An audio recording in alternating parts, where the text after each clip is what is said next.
ഇപ്പോൾ മഴ ഇങ്ങനെ തന്നെ തുടരുകയാണെങ്കിൽ, കാലവർഷം ഇങ്ങനെ തന്നെ തുടരുകയാണെങ്കിൽ ഈ 100% അധിക മഴ എന്ന രീതിയിലേക്ക് പോകുമെന്നുള്ളത് നമ്മൾ നോക്കുമ്പോൾ കാലാവസ്ഥ അങ്ങനെ തന്നെ നിൽക്കുകയാണ്. കോഴിക്കോട് വയനാട് ജില്ലകളിൽ ഇന്ന് റെഡ് അലേർട്ടുണ്ട്. അപ്പോൾ കാലവർഷം ഈ രീതിയിൽ തന്നെ തുടരുകയാണ്. കോഴിക്കോട് വയനാട് ഇടുക്കി ജില്ലകളിലെ വിദ്യാഭ്യാസ സ്ഥാപനങ്ങൾക്ക് ഇന്ന് അവധി പ്രഖ്യാപിച്ചിരുന്നു. പുഴയോരങ്ങളിൽ കഴിയുന്നവർ ജാഗ്രത പാലിക്കണമെന്നും വ്യക്തമാക്കിയിട്ടുണ്ട്. കോഴിക്കോട് നിന്ന് ഗോകുലും വയനാട് നിന്ന് അർജുനും വിവരങ്ങളുമായി ചേരുന്നു.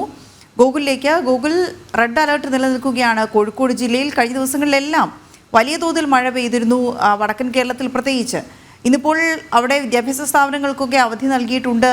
എങ്കിൽ പോലും ഡാമുകൾ തുറന്നുവിടാനുള്ള സാധ്യത, പുഴയോരങ്ങളിൽ താമസിക്കുന്നവരുള്ള ജാഗ്രതാ നിർദ്ദേശം, മലയോര മേഖലയിലുള്ളവർക്കും തീരപ്രദേശങ്ങളിലുള്ളവർക്കും എന്തിന് നഗരപ്രദേശങ്ങളിലുള്ളവർക്ക് പോലും ഈ മുന്നറിയിപ്പ് നൽകിയിരിക്കുകയാണ്. വിവിധ തരത്തിലുള്ള മഴക്കെടുതികൾ ഉണ്ടാകും എന്നതുകൊണ്ട് എന്താണ് പൊതുവെയുള്ള കാലാവസ്ഥ രാവിലെ?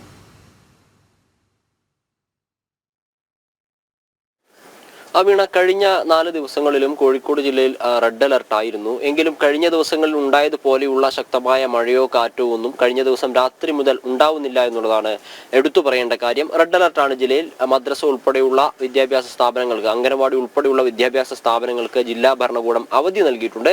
എങ്കിലും കഴിഞ്ഞ ദിവസങ്ങളിൽ ഉണ്ടായതുപോലെയുള്ള ശക്തമായ കാറ്റോ മഴയോ നാശനഷ്ടങ്ങളോ ഒന്നും കഴിഞ്ഞ ദിവസം രാത്രിയിൽ റിപ്പോർട്ട് ചെയ്യപ്പെട്ടിട്ടില്ല.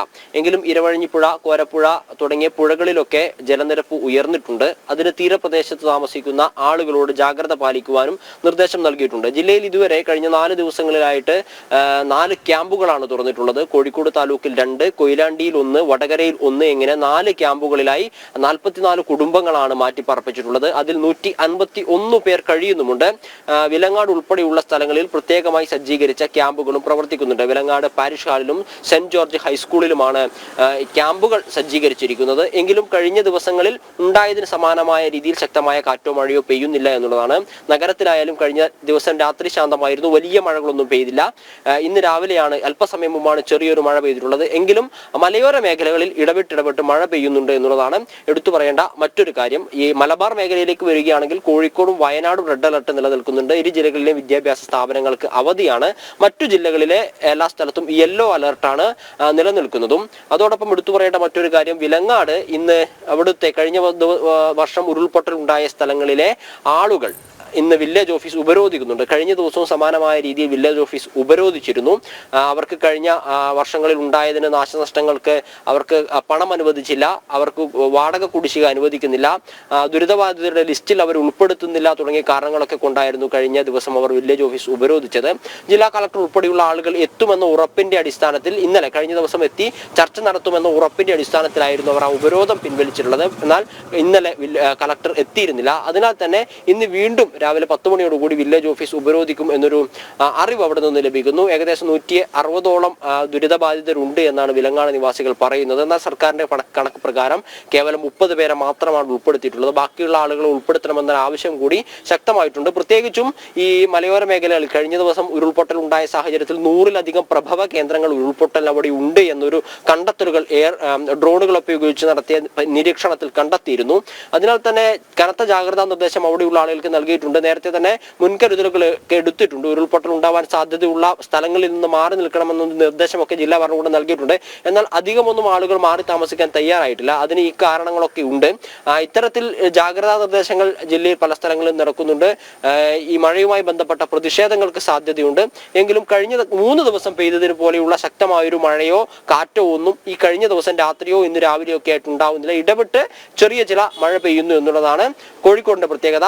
മലബാറിലെ മറ്റു ജില്ലകളിൽ യെല്ലോ അലർട്ടാണ്. വയനാട്ടിലും കോഴിക്കോടിന് സമാനമായ രീതിയിൽ റെഡ് അലർട്ട് നിലനിൽക്കുന്നു. വീണ, ഓക്കെ, നമുക്ക് വയനാട്ടിലെ കാര്യങ്ങൾ നോക്കാം. അർജുൻ ചേരുന്നുണ്ട്. അർജുൻ, വയനാട്ടിൽ എങ്ങനെയാണ് ഇന്നത്തെ കാലാവസ്ഥ? ഈ അലേർട്ട് സംവിധാനം അടുത്ത ഏത് സമയത്താണ് വീണ്ടും ഒന്ന് റിവൈസ് ചെയ്ത് വരിക? രാവിലത്തെ കാലാവസ്ഥ കണക്കാക്കിയും ഒക്കെ ആയിരിക്കുമല്ലോ അത്തരം തീരുമാനങ്ങൾ ഉണ്ടാകുന്നത്. പക്ഷേ എന്നിരുന്നാലും മുൻകരുതലുകൾ ഏറെ നടപ്പിലാക്കേണ്ട, സൂക്ഷിക്കേണ്ട ഒരു ഇടമാണ് വയനാട്. എന്തൊക്കെയാണ് വിവരങ്ങൾ?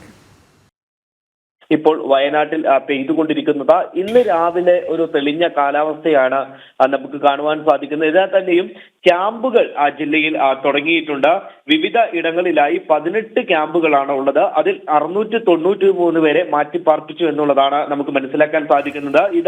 കഴിഞ്ഞ ദിവസം വരെയുള്ള കണക്കാണ്. ഇന്ന് രാവിലെ കുറച്ച് ക്യാമ്പുകൾ കൂടി, 1-2 ക്യാമ്പുകൾ കൂടി തുറന്നിട്ടുണ്ട് എന്നുള്ളതാണ് നമുക്ക് ഇപ്പോൾ ലഭിക്കുന്ന വിവരം. എന്നാൽ തന്നെയും ചിലയിടങ്ങളിലൊക്കെ വെള്ളം കയറിയിട്ടുണ്ട്. പനമ്പരം പോലുള്ള ഭാഗങ്ങളിൽ, മാനന്തവാടി തൊട്ടപ്പുറത്തുള്ള ചില ഭാഗങ്ങളിലൊക്കെ വെള്ളം കയറിയിട്ടുണ്ട് എന്നുള്ളതാണ് നമുക്ക് മനസ്സിലാക്കാൻ സാധിക്കുന്നത്. മാത്രമല്ല വിവിധ ഇടങ്ങളിൽ ഈ കറണ്ട് ഇല്ലാത്തതൊക്കെ വലിയ രീതിയിലുള്ള ദുഷ്കരമായിട്ടുണ്ട്. കൽപ്പറ്റ ടൗണിൽ ആകെ കറണ്ട് ഇല്ലാത്തതും അതുപോലെ തന്നെ കുടിവെള്ളം എത്താത്തതും വലിയ പ്രതിസന്ധി ആയിട്ടുണ്ട്. 2 ദിവസമായി ഇവിടെ വെള്ളമില്ല എന്നുള്ള ഒരു പരാതി പല ഇടങ്ങളിൽ നിന്നും കേൾക്കുന്നു. അത്തരത്തിലുള്ള പരാതികളൊക്കെ ഇപ്പോൾ കേൾക്കുവാൻ തുടങ്ങിയിട്ടുണ്ട്.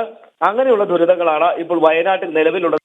കാലവർഷവുമായി ബന്ധപ്പെട്ട് വലിയ രീതിയിൽ നാശനഷ്ടം സംഭവിച്ചൊരു കൃഷിക്കാണ്. കൃഷിക്കിൽ 242.74 ഹെക്ടറിലെ കൃഷിയാണ് വയനാട്ടിൽ നശിച്ചിട്ടുള്ളത്. ഏകദേശം ഒരു 10 കോടിയിലധികം രൂപയുടെ നഷ്ടം ഇത്തരത്തിൽ കൃഷി നഷ്ടം മൂലം ഉണ്ടായിട്ടുണ്ട് എന്നുള്ളതാണ് ഇപ്പോൾ കണക്കാക്കുന്നത്.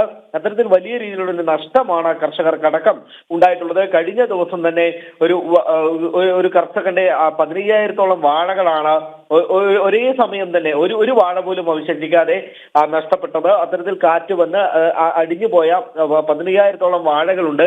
അത്തരത്തിൽ വിവിധ ഇടങ്ങളിൽ നാശനഷ്ടം റിപ്പോർട്ട് ചെയ്തിട്ടുണ്ട്. ഇതിനെ തന്നെയും ഇന്ന് മഴ മാറി നിൽക്കുന്നത് വലിയ ആശ്വാസമാണ് വയനാട് ജില്ലയെ സംബന്ധിച്ചിടത്തോളം ഉള്ളത്.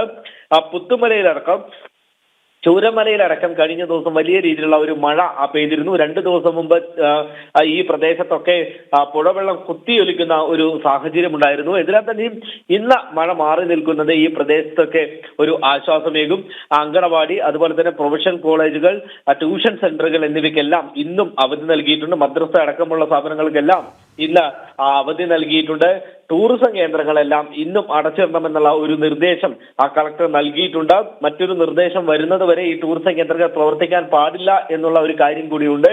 മാത്രമല്ല ഈ ഒരു വയനാട് ജില്ലയെ സംബന്ധിച്ചിടത്തോളം നമ്മൾ നേരത്തെ പറഞ്ഞതുപോലെ വിവിധ ഇടങ്ങൾ 5-6 സ്ഥലങ്ങൾ ഇപ്പോഴും സെൻസിറ്റീവ് ഏരിയയായി നിൽക്കുകയാണ്. ഈ സെൻസിറ്റീവ് ഏരിയയിൽ നിൽക്കുന്ന ആളുകളോടൊക്കെ വലിയ രീതിയിലുള്ള ഒരു ജാഗ്രത നിർദ്ദേശം നൽകിയിട്ടുണ്ട്. അവരോടൊക്കെ സ്വയം മാറിപ്പോകുവാനോ അല്ലെങ്കിൽ ജില്ലാ ഭരണകൂടം പറയുന്നതിനനുസരിച്ച് അവർ പറയുന്ന സ്ഥലത്തേക്ക് മാറിപ്പോകാനോ പറഞ്ഞിട്ടുണ്ട്. കാരണം കഴിഞ്ഞ വർഷത്തെ പോലെയുള്ള വലിയൊരു ദുരന്തം ഇനി വയനാട്ടിൽ ഉണ്ടാകാൻ പാടില്ല. അതിനുള്ള മുൻകരുതലുകളാണ് ഇപ്പോൾ എടുക്കുന്നത്. വീണ. ഓക്കെ, ശരി അർജുൻ.